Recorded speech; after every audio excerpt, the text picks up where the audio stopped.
Hey everyone, I'm Jensen. Today is Thursday, April 22nd, and we've got a lot to talk about today. From a push to make DC a state to a bill that would prohibit Michigan state government from requiring vaccine passports and a whole lot more. I have all the stories you need to know to get in the loop today, but first, we got to talk about the weather. Now, it was pretty cold the past couple days, but I'm pretty sure you're going to like what's coming up ahead next week. So I'm just gonna pass things off to our first alert weather team.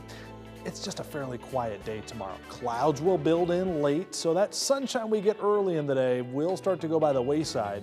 But as early as the sun rising on your Saturday morning, this is 8 a.m., notice scattered rain showers are already gonna be found. Turns around in a big way though for Sunday, doesn't it? 60 degrees for a high temperature on the map here. Overnight low of 39 degrees.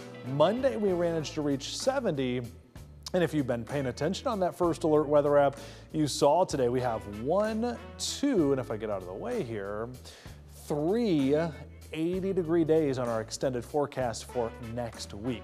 And a Republican-backed bill would change the name of an Ohio state park to honor the former president Donald Trump. If passed, it would rename Mosquito State Park in Trumbull County to Donald J. Trump State Park.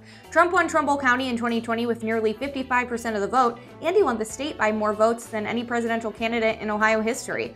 Plans for the bill were first announced in mid-March, resulting in a wave of criticism from Ohio Democrats. Representative Rich Brown, for instance, tweeted, "Ohioans are struggling with an addiction crisis, economic disruption, and a pandemic that the other guy said would disappear just like magic." Now, the first proposal introduced by Republicans to honor the former president was to make his birthday, June 14th, Donald J. Trump Day in Ohio. And it's not really uncommon for states to turn the birthdays of former presidents into paid holidays or days of significance, but that designation is usually bestowed after death. More than 40 states, including Ohio, recognize Ronald Reagan Day, for example. The way the bill is written, the state would need to allocate $300,000 to change the signs in the park. And the Michigan state government would be prohibited from producing or issuing COVID-19 passports under new legislation that was introduced just this week. Representative Sue Aller made a post on Facebook saying, "My bill is simple. No vaccine passports should be issued by state or local government in Michigan." She says the bill protects people from government overreach that, quote, harms small businesses and industry across our state.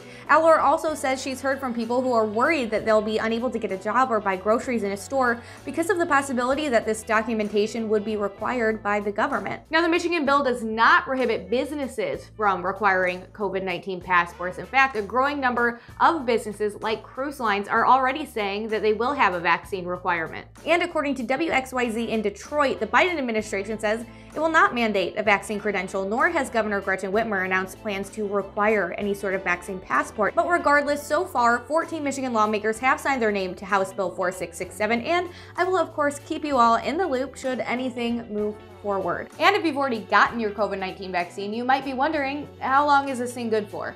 Well, to be honest, experts just don't know yet. They're still studying vaccinated people to see when protection might wear off. Plus, how well the vaccines work against these new variants will also be a factor in if, when, and how often more shots are needed. So far, Pfizer's ongoing trial indicates the company's 2-dose vaccine stays highly effective for at least 6 months and probably longer.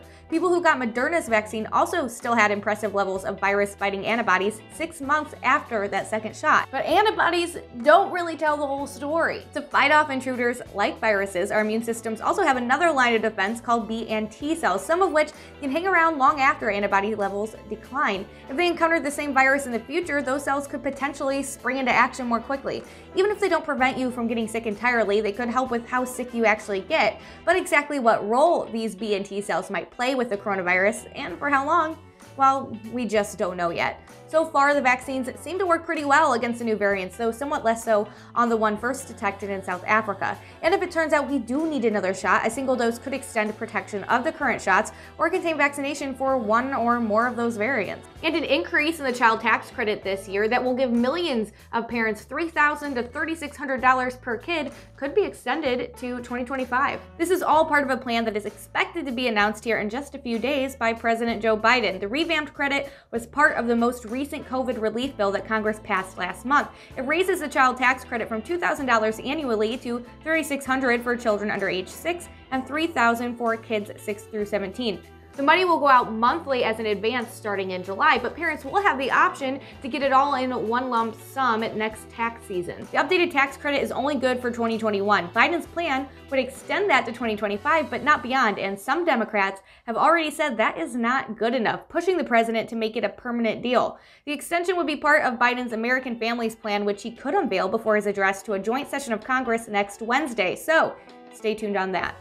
And the U.S. House of Representatives passed a bill that would make Washington, D.C. the 51st state in the United States. The bill was approved with a 216 to 208 vote in the House and is expected to make its way to the Senate for voting as well. The Biden administration has already said they fully support D.C.'s push to become the 51st state of the United States. So what would that mean? Well, Biden's team says that if D.C. does become a state, it would give them full representation in Congress, and it would give the residents of the District of Columbia the chance to have equal participation in our country's democracy. Advocates of statehood point out that the district has a larger population than Wyoming and Vermont, and that D.C. pays more in federal taxes per capita than any state. And even though it passed the House, the Senate remains divided, and Senate Minority Leader Mitch McConnell has been a vocal opponent of the bill. The Senate version of the D.C. statehood bill will probably need the support of every single Democrat unless a Republican were to cross the aisle and support it. And before I go, I gotta tell you about a new local beer coming to Toledo because it sounds amazing and it helps cute animals.